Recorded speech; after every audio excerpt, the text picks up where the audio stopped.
Ladies and gentlemen, karibu katika Gachie Skyman TV, the tallest band in Black Africa.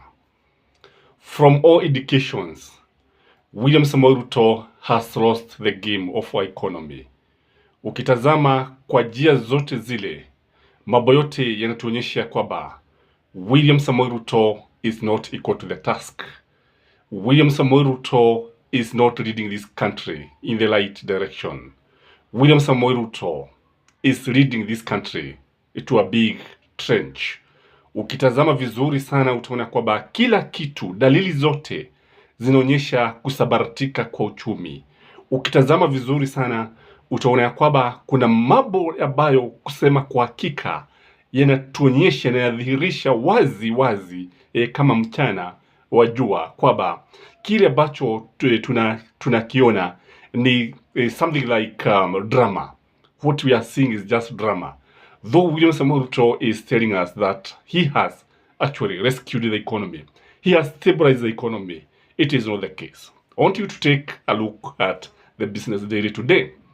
One thing that you notice is the headline, the shocking headline, that for the last 9 months, 42% of foreign investors has run away from the Nairobi Stock Exchange.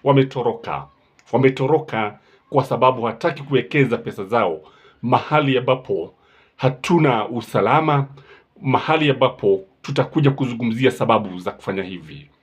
Ladies and gentlemen, something else still on the Business Daily, that the job losses that has occurred in this country is worse than the time of COVID. When the COVID was at its apex, tuliona kwamba watu wengi walipoteza kazi. Tuliona kwamba kampuni nyingi zilifungwa. But you are being told the situation is even worse. The situation is worse. And the firm that have undertaken this research, you know, it is a bank. Let me not mention the name of the bank. You can read it for yourself. But what we know is that the country is not stable economically. That is a fact. Again, when you look at the dollar, the exchange rate, it is sitting 151. The exchange rate is hitting the roof. The shilling is hitting the roof. What is happening, ladies and gentlemen? Why has William Samoei Ruto lost this game? Because it's just 1.5 years since he took over. And by December, we shall be talking about 3 years to the elections.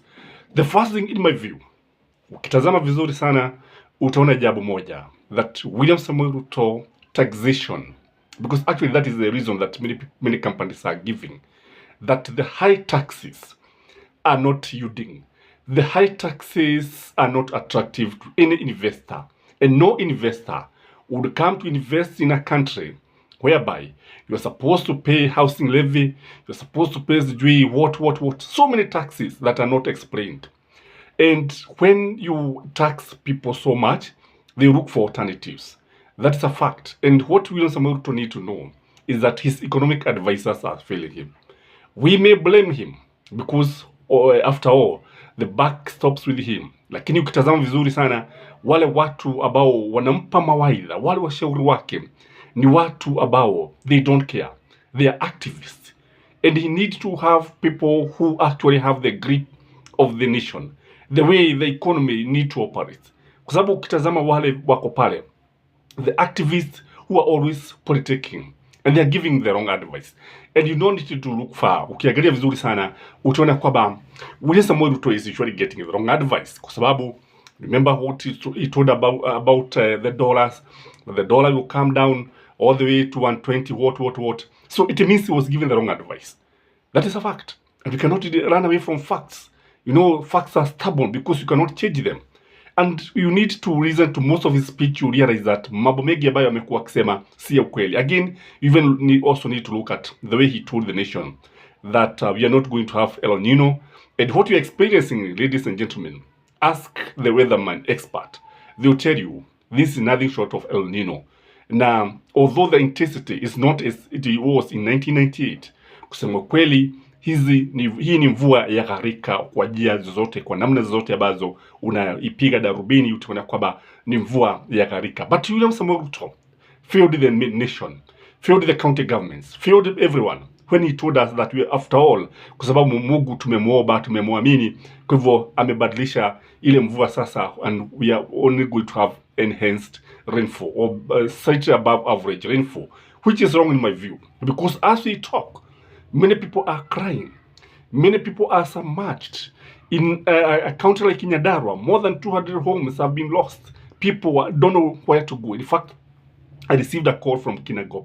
Somebody was pleading where he can get shelter, at least apate something like hema, something like some food stuff, to keep his family safe. And I don't know what to do, because up to now I don't have the answer. If I get the answer, if I get something, I will give. Hata kama ni 200. So what we are saying, that William Samoei Ruto, when you look at it, he has been politicking all the time. Other than having the wrong advisors, he has taken his time to be on the rooftop of vehicles.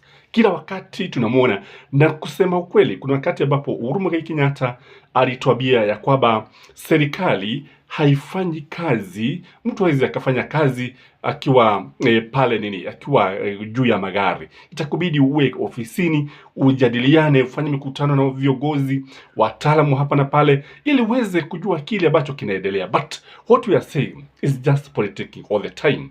And unapotazama tena utaona kwamba when you look at William Samoei Ruto hajui kuziba ile mianya, kwa sababu Raila Amolo Odinga had a very good plan. He was saying that if the government can seal the loopholes, kwa sababu kuna mianya ya pesa zinatokea pale, and none other than the control of budget who told the nation.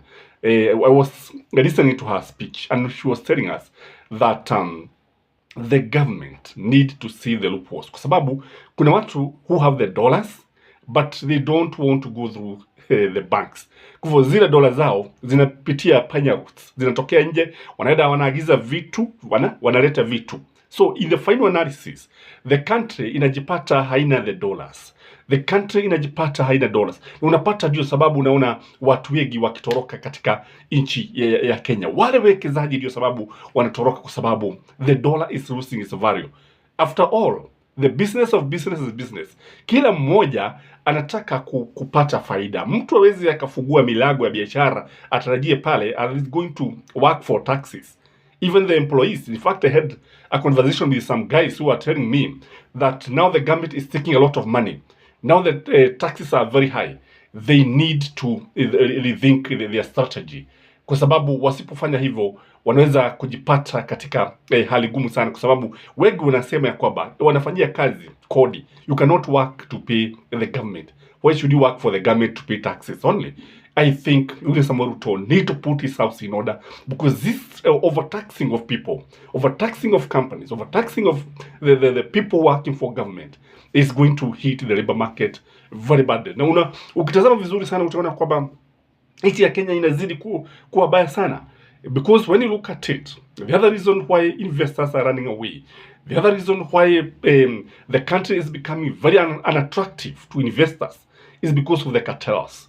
None other than Yoweri Kaguta Museveni told Kenyans, and in fact he told the world, that they are going to be buying fuel direct from the source. They will not be buying from Kenya, and they will be only be using Kenya for transit and Dar es Salaam. And I know the bulk of the item will be transported through Dar es Salaam, not in Kenya. Kwa sababu these cartels, what they are doing, wanachukua pesa nyingi sana. And he was giving examples. Ladies and gentlemen, just take a moment and visit Kaguta Museveni, President Yoweri Kaguta Museveni Twitter handle, and you'll be shocked to see how Uganda has been losing money. So if we lose the Uganda business, because I know Uganda businesses ni mahali ambapo kuna Uganda is giving us a market, huge market. And if we joke with our neighbors, and we are joking because of cartels, we are going to lose this nation. That is why the country is getting a beating. The economy is getting a beating. And I know it's just a matter of time before you're overtaken by Tanzania. Even Uganda is coming very closely. If you look at the Ugandan shilling and Tanzanian shilling, utaona kwamba they are not getting a thorough beating from the dollar like we are getting. Their currency is not losing value kama yetu. Now, the other thing why the investors are running is also because of the high cost of fuel and electricity. You increase the cost of fuel, you increase everything. You increase the cost of electricity, you interfere with everything. Na ukweli ni kwamba it is not that you cannot be able to sell fuel. You cannot be able to supply electricity at reasonable cost. Lakini ukitazama wale watu wamewekwa pale, because when you look at it from all angles, they happen to come from a certain region. Na sasa, if they come from a certain region, and you know one thing is that the energy docket is where we have a lot of transactions, where you have a lot of revenue, pesa nyingi ziko pale, and these guys have been put there deliberately just to put money into their pockets. And sasa kile ambacho wanafanya, nchi inabaki nyuma, wao wanajali maslahi yao, Wakenya na watu wakilia, uchumi unazidi kusabaratika. Wewe Mkenya ambaye mpiga kura uko pale, bado unaambiwa usubiri. Because yesterday we had William Samoei Ruto trying to play with the minds of Kenyans when he was talking about the promises, that he has realized that promises takes long to be fulfilled, just like in the Bible. And sometimes he gets impatient with his CSs, become impatient with the CSs, kwa sababu yeye anataka mambo yatimizwe haraka. But even when you look at what he has been promising Kenyans, only a miracle can save this nation. And I think wakati umefika kwa watu kushirikiana, including Raila Amolo Odinga. Raila Amolo Odinga, saidieni hii serikali. Uhuru Muigai Kenyatta, saidieni William Samoei Ruto. Tafadhalini, jitokezeni. Kwa sababu what William Samoei Ruto is doing and his people, because they have realized the current situation, kwa sababu they have realized we are in danger, the country is sinking, they have continued to blame Uhuru Muigai Kenyatta. But Kenyans are wiser. The last time we checked, Uhuru Muigai Kenyatta handed over power to William Samoei Ruto in a very peaceful way, and the economy was stable. But when you start telling us that you inherited empty coffers, watu wengi hawatakuamini, watu wengi hawataamini vile ambavyo unasema. Na ni vizuri tujue kwamba hata tuseme namna gani, we cannot continue burying our heads in the sand, because hatuwezi tukakaa pale miaka nenda miaka rudi. Itafika wakati ambapo ukweli utadhihirika.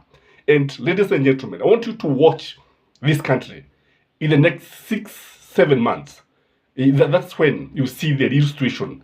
Kwa sababu kile ambacho kipo hapa ni kujaribu kuficha mambo hapa na pale, kuficha ukweli, lakini ukweli utadhihirika wazi. Ni kama vile miba, huwezi ukaficha miba kila wakati.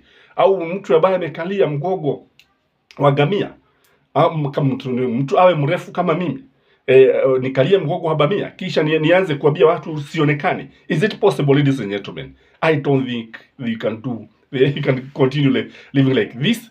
And sometimes I admire the Britons, not even the Britons, wazungu wakati mwingine, kwa sababu I remember when things became very tough, the former Prime Minister of Britain had to quit.